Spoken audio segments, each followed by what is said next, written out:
Mercredi 12 septembre 2018, traditionnelle conférence de presse de rentrée des collèges. Cette année, le président du département des Yvelines, Pierre Bédier, a choisi de se rendre à Vélizy-Villacoublay, au collège Maryse Bastier. L'établissement bénéficiera d'une reconstruction dans le cadre du plan pluriannuel d'investissement 2019-2022. Ces bâtiments des années 70 contiennent de l'amiante, une simple rénovation est donc inenvisageable. Les travaux que l'on demande à des ouvriers de faire, il faut systématiquement que je présente un DTA, donc un dossier amiante, pour que les ouvriers puissent ou non travailler. Donc là, ça me soulage de savoir que cette partie amiante ne sera plus effectivement un frein aux travaux que l'on demande de faire. Ne serait-ce que poser un tableau sur les murs, nous ne pouvons plus le faire. Nous ne pouvons pas le faire parce que finalement, la santé de tout le monde, c'est important. Autre grande priorité du département pour cette année, améliorer la qualité de la restauration scolaire dans les collèges.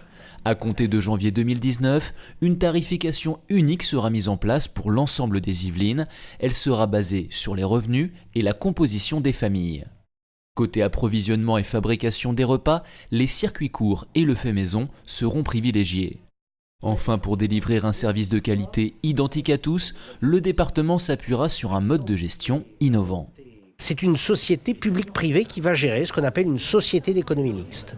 En d'autres termes, les 2/3 du capital de cette société seront détenus par l'entreprise qui va avoir la responsabilité de la fabrication, mais elle ne sera pas délégataire comme on le fait aujourd'hui, c'est-à-dire elle décide de tout toute seule. Nous serons actionnaires minoritaires. Je présiderai d'ailleurs comme président de conseil départemental, et donc souvent c'est la vice-présidente qui me chargée des collèges qui me remplacera, mais donc le département en tant qu'institution présidera le conseil d'administration et donc surveillera cette société pour s'assurer que la qualité, l'écoute, tout soit bien cadré et bien conforme au cahier des charges.